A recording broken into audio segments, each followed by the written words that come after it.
Value zone hyper mart ఇప్పుడు మన అమీర్పేట్ లో ఈ సెప్టెంబర్ 18న గొప్ప ప్రారంభం. హైదరాబాద్ లో వర్ష బీభత్సం కొనసాగింది. గంట వ్యవధిలో కురిసినటువంటి భారీ వర్షానికి నగరంలోని అనేక ప్రాంతాలు రాత్రి సమయంలో బీతావహ వాతావరణంలోకి వెళ్ళిపోయాయి. 10 సెంటీమీటర్ల కంటే ఎక్కువ వర్షపాతం గంట వ్యవధిలోనే నగర వ్యాప్తంగా కురవడంతో చాలా ప్రాంతాలు కూడా అల్లాడిపోయాయి. రోడ్లన్నీ కూడా తడిసి ముద్దైపోయాయి. చాలా లోతట్టు కాలనీలన్నీ కూడా మునిగిపోయాయి. దీంతో వాహనాలన్నీ కూడా ఆ వరద ప్రవాహానికి గల్లంతైనటువంటి పరిస్థితి. గంటల వ్యవధిలోనే పలు ప్రాంతాలలో 15 సెంటీమీటర్ల వర్షపాతం నమోదైంది. రాత్రి 11 గంటల వరకు కూడా ఈ యొక్క పరిణామం కొనసాగింది. అర్ధరాత్రి వరకు కూడా ముషిరాబాద్ తాళ్లబస్తీలో అయితే అత్యధికంగా 15.05 సెంటీమీటర్ల వర్షపాతం నమోదైంది. సికింద్రాబాద్ మోండా మార్కెట్లో 13.2 సెంటీమీటర్లు, మెట్టుగూడలో 13.3, అదేవిధంగా బోలక్పూర్లో 12.88, హెచ్సియులో 12.6 సెంటీమీటర్లు, చిలకలగూడలో 12.45 సెంటీమీటర్లు, మియాపూర్లో 12.35 సెంటీమీటర్ల వర్షపాతం నమోదైంది. బుధవారం రాత్రి తొలుత మియాపూర్ చుట్టుపక్కల మొదలైనటువంటి ఈ భారీ వర్షం ఆ తర్వాత గచ్చిబౌలి పరిసర ప్రాంతాలకు విస్తరించి మొత్తం నగర వ్యాప్తంగా కూడా ఈ వర్షపాతం అనేది నమోదైంది. లోతట్టు రహదారులపైన అయితే మోకాల లోతు కంటే ఎక్కువ కూడా వరద చేరింది. ముంబై జాతీయ రహదారి గంగారం వద్ద ఇరువైపులా కూడా పెద్ద ఎత్తున వరద చేరిపోయింది. రహదారులు చెరువులను తలపించాయి, నాలాలు ఉప్పొంగిపోయాయి. వరద దాటికి గాంధీనగర్, యూసఫ్ గూడలో ద్విచక్ర వాహనాలు గల్లంతైపోయాయి. ఇళ్లలోకి, సెల్లార్లోకి చాలా ప్రాంతాలలో నీరు కూడా చేరిపోయింది.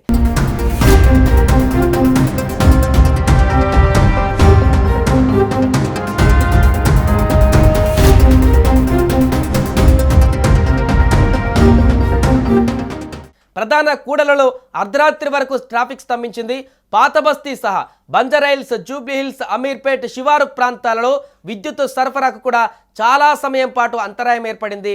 అలాగే జూబ్లీహిల్స్, బంజారాహిల్స్, అమీర్పేట్, యూసఫ్ గూడ, ఎస్ఆర్ నగర్, సనత్ నగర్, ఎర్రగడ్డ, మియాపూర్, మధ్యనగూడ, చందానగర్, లింగంపల్లి, గచ్చిబౌలి, మాదాపూర్, రాయదుర్గం, కట్పల్లి, కేబిహెచ్లో వర్షం దంచుకొట్టింది. దీంతో చాలా ప్రాంతాలు కూడా నదులను తలపించాయి. నిన్న రాత్రి వచ్చినటువంటి ఆ వరదను చూస్తే ఒక రకంగా భయాందోళన కలగక మానదు.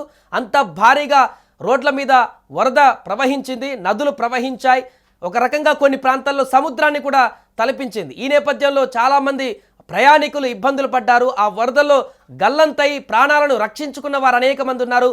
బైకుల మీద ఇంటికి వెళ్ళేటువంటి పరిణామంలో ఆ బైకుల వరద దాటికి కొట్టుకుపోతుంటే అక్కడ ఉన్నటువంటి స్థానికులు వారిని కాపాడుతున్నటువంటి దృశ్యాలు కనిపించాయి. ఇంకా దీంట్లో ఒక దురదృష్టకరమైనటువంటి ఘటన, ఇక్కడ బల్కంపేట నుంచి బేగంపేటకు వెళ్తున్నటువంటి ఒక వ్యక్తి, రాత్రి వేళలో ఇంటికి వెళ్తున్నటువంటి ఒక వ్యక్తి బైక్ మీద వెళ్తుంటే ఆ వరద ప్రవాహానికి అందులో గల్లంతై అక్కడే వెంటనే మరణించినటువంటి ఒక దృశ్యం కూడా కనపడింది రాత్రి. అక్కడ స్థానికులు ఆ వరదలో గల్లంతైనటువంటి వ్యక్తిని తాళ సహాయంతో బయటికి తీశారు. కానీ అప్పటికే అతను మృతి చెందినటువంటి ఒక ఆ పరిస్థితి కూడా నెలకొంది. అంత దారుణమైనటువంటి వర్షం హైదరాబాద్లో కొనసాగింది. గత 8 సంవత్సరాలలో ఇంత ఏకదాటిగా ఎట్ ఏ టైం ఇంత భారీ వర్షం ఎప్పుడు పడలేదంటూ కూడా కొంతమంది చెప్తున్నారు నిపుణులు. ఎందుకంటే చాలా ప్రాంతాల్లో 10 కంటే ఎక్కువ సెంటీమీటర్లు గంట వ్యవధిలోనే ఇంత భారీ వర్షం రావడంతో గతంలో ఎప్పుడు కూడా ఈ కాలనీలో నీరు నిలవలేదు అని అనుకున్నటువంటి కాలనీలకు కూడా నిన్న వచ్చినటువంటి వర్షానికి ఆ కాలనీల వద్ద కూడా భారీ వరద ప్రవాహం కొనసాగింది కాసేపటి వరకు. అంటే అర్థం చేసుకోవచ్చు ఎంత భారీగా వర్షం నిన్న రాత్రి కురిసిందనేది. మేఘానికి చిల్లు పడిందా అనేటువంటి ఒక సందేహం కలిగింది. కాసేపు క్లౌడ్ బరస్ట్ జరిగింది హైదరాబాద్ పైనటువంటి సందేహం జరిగింది. ఇది ఇంకా ఎంతసేపు కొనసాగుతుంది రాత్రి సమయం కాబట్టి అని భయాందోళనకు కూడా గురయ్యారు. నాన్ స్టాప్గా కురుస్తున్నటువంటి గంటపాడు కురుస్తున్నటువంటి వర్షాన్ని చూసి ఒక రకంగా భయాందోళనకు గురయ్యారు. ఇదే కనుక ఇంకా కంటిన్యూ అయితే హైదరాబాద్ పరిస్థితి ఏంటి అనేటువంటి ఒక ఆందోళనకు వచ్చారు. రహదారులు జలదిగ్బంధంలోకి మునిగినటువంటి తర్వాత ఇంకా కంటిన్యూ అయితే వర్షం ఎలాంటి పరిణామాన్ని ఎదుర్కోవాల్సి వస్తుందేమో అనేటువంటి ఒక ఆందోళన కూడా మొదలైంది. చిన్నారులు, వృద్ధులు అనేక ఇబ్బందులు పడ్డారు. మహిళలు కూడా ఇబ్బందులు పడ్డారు. రాత్రి సమయంలో ఇంటికి చేరుకున్న వారు ఓకే, కానీ వర్షం పడ్డ కంటే ముందు అప్పటికి ఆఫీసుల నుంచి ఇంటికి వెళ్ళేటువంటి వారి పరిస్థితి మాత్రం వర్ణనాతీతంగా మారింది. వారు ఇంటికి చేరుకోవడానికి గంటల సమయం పట్టింది. అయితే గంటల సమయంలో కూడా అనేక ఉపద్రవాలని వాళ్ళు ఎదుర్కోవాల్సి వచ్చింది. ఒక భయంకరమైనటువంటి వాతావరణంలో వారు రోడ్డు పొడుగుతున్న ఇంటికి వెళ్ళేటువంటి రోడ్డు మార్గాలను మొత్తం కూడా భయంకరమైనటువంటి వాతావరణాన్ని చూశారు. ఆ వాతావరణంలో నుంచే వారు సేఫ్గా ఇంటికి వెళ్ళేటువంటి పరిణామంలో అనేక ఇబ్బందులు ఎదుర్కొన్నారు. ప్రాణాలు అరచేతులు పెట్టుకొని ఇంటికి వెళ్ళేటువంటి పరిణామాలు నిన్న కొనసాగాయి.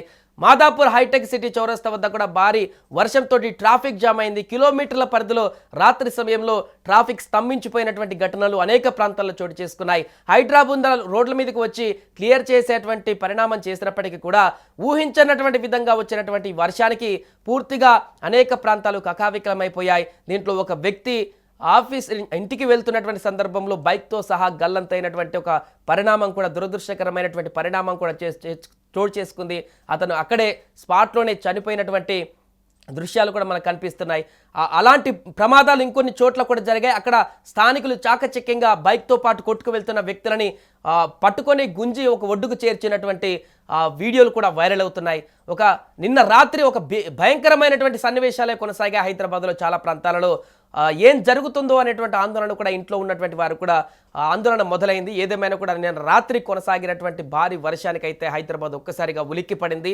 ఇలాంటి క్లౌడ్ బరస్ట్, ఇలాంటి మేఘానికి చిల్లు పడిందా అనేటువంటి విధంగా పడినటువంటి వర్షం గతంలో ఎప్పుడు మేము చూడలేదు. ఇంత ఏకధాటిగా కురిసినటువంటి వర్షం అంటూ కూడా చాలామంది స్థానికులు చెప్తున్నారు. గత 7 సంవత్సరాల్లో కూడా అంటే అప్పుడప్పుడు ఏకధాటిగా భారీ వర్షాలు పడుతుంటాయి నగరంలో, కానీ గంట పాటు సుమారుగా గంట కంటే ఎక్కువ సమయం నాన్ స్టాప్గా ఒకే లెవెల్లో భారీ వర్షం కురవడం అనేది చాలా రేర్గా జరిగేటువంటి పరిణామం. అందుకే నిన్న జరిగినటువంటి ఈ యొక్క పెను వర్షాభావంతో చాలా ప్రాంతాలు నీట మునిగినటువంటి సందర్భం అయితే నెలకొంది. దీనికి సంబంధించి ఇప్పుడు ఇంకా సహాయక చర్యలు కొనసాగుతున్నాయి. చాలా ప్రాంతాల్లో రోడ్లు కొట్టుకుపోయాయి, చాలా ప్రాంతాల్లో రోడ్లు గుంతలు పడిపోయాయి, డ్రైనేజెస్ కూడా డ్యామేజ్ అయినట్టుగా తెలుస్తుంది. వీటన్నిటికి సంబంధించి జిహెచ్ఎంసీ హైడ్రా బృందాలు కూడా రాత్రి నుంచే రోడ్ల మీదకి వచ్చి ఆ సహాయక చర్యలు కూడా చేపడుతున్నారు. ఈరోజు ఉదయానికి ఇంకా రాత్రి జరిగినటువంటి పరిణామాలకు సంబంధించి ఎక్కడ డ్యామేజ్లు జరిగినటువంటి వివరాలు కూడా వెల్లడించే అవకాశం ఉంది.